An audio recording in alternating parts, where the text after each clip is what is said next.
Now, the other thing is that you will come to relate to very few people outside of the system, because there is this us versus them mentality. And so if them are the enemy, then it's going to be all about us. And so relationships are cut off with people that don't believe the same way. From New Life Ministries, this is Going Deeper with Stephen Arterburn. I'm Stephen Arterburn. And Going Deeper is all about taking the tough issues, the hard issues of life, looking a little bit deeper inside so that we can gain some insight into our lives. Hi, Steve Arterburn here. Thanks for joining me for Going Deeper. We've been looking at toxic faith. And I want to get you further into what this thing looks like. And we're talking about religious addiction and toxic faith. People say, addiction, what's that all about? Well, you know, addiction has symptoms. It gets worse, it's progressive, and you just continue with it no matter what the consequences are. And so this really does fit that addiction model. It's got symptoms, and you get so into whatever it is that you become dependent on it, you become hooked on it. And like in the case of Christianity, you go from really having your faith in Jesus to having your faith in a system or a person, a leader, things like that. So there is in no way any desire for me to discount the quality and the power of a healthy church. They're everywhere. You just have to look for them. And just because some really famous people mess up doesn't mean that there aren't some really great leaders that aren't messing up. But when we see something get poisoned, when we see it become more about person or about a set of practices and stuff rather than Jesus Christ, then to me that's the poison. Is it gets you off of, I can't get to heaven except by the grace of God, the death, the burial, the resurrection of Jesus Christ. And I can't live my life very well if I'm not following Jesus. So that's what I want to get people back to. But as this thing gets worse, let me show you some things that happen. I start to become immersed in the system that I'm in.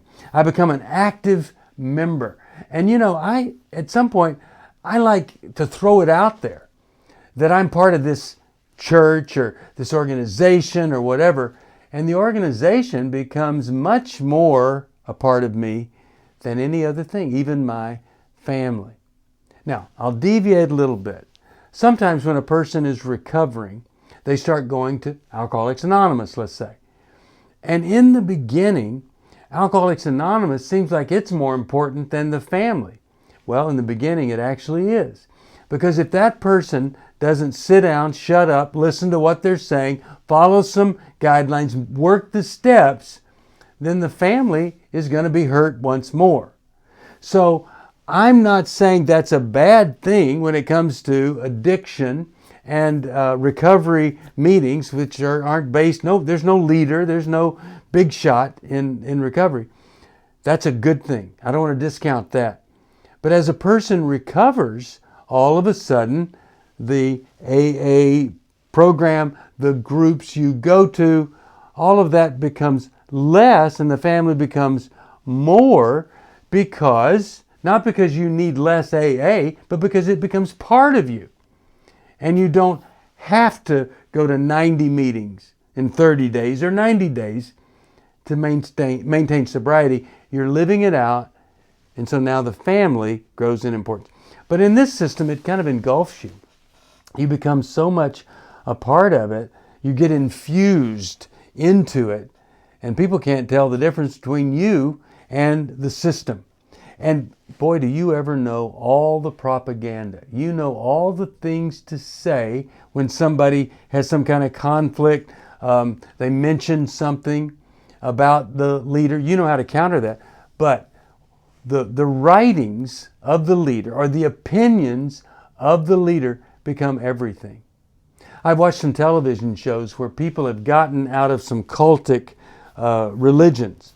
And there's a group of people that have gotten out of the cult, and they're trying to get other people to get out of the cult. And even after they're out, sometimes they're referring back to the cult leader, what he said, what his rules were, what his opinion was all about. And I guarantee you, it had nothing to do with what was in Scripture. So when we see that, when we become so committed to the system and the leader, that we know all the slogans, all the propaganda, and it becomes more important than God's truth, and we are in the midst of it. Now, I think I mentioned this before, you get so committed to it, you'll give up anything. Massive amounts of money, inheritances, you name it, it just all goes to the organization, and you think that you're really doing something great for God and for other people. But you're not. You're just feeding somebody's ego and their possessions and the things that have nothing to do with Christianity, spiritual growth, maturity, or character. Now, the other thing is that you will come to relate to very few people outside of the system. Because there is this us versus them mentality.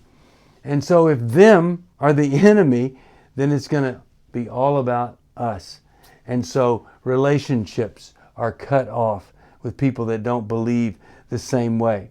And then if you do have contact with others, you are demanded to be in the recruitment of other people. Do you go around recruiting them with demands and anger and bitterness? No.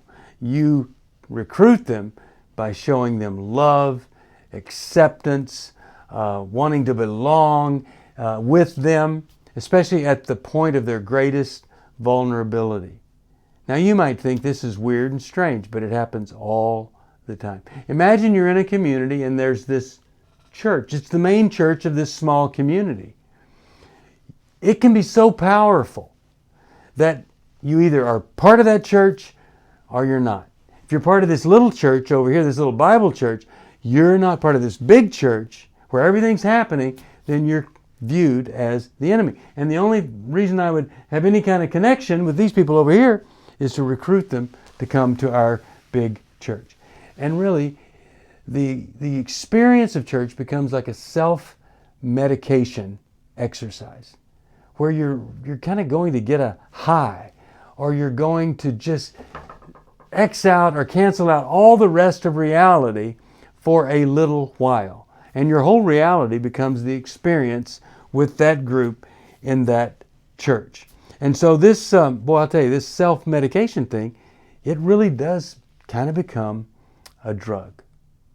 Now, when we come back next time, I'll finish up on these some of these things that happen in the middle stages as a religious addiction, a membership to a cult or a sect or a toxic faith church in a denomination, when that becomes so powerful that you lose yourself and you lose your family, and it leads you eventually to lose your authentic faith. We'll talk about that next time. In the meantime, thanks for joining me for Going Deeper. Thank you for joining me for Going Deeper. I hope something I've said may have helped just a little bit. If you have a question you'd like me to answer or comment, just email me at stevesocial@newlife.com. I'll see you next time. If you want to support Going Deeper with Stephen Arterburn, be sure to subscribe so you never miss another episode. And if you know someone who would benefit from this episode, be sure to share it with them.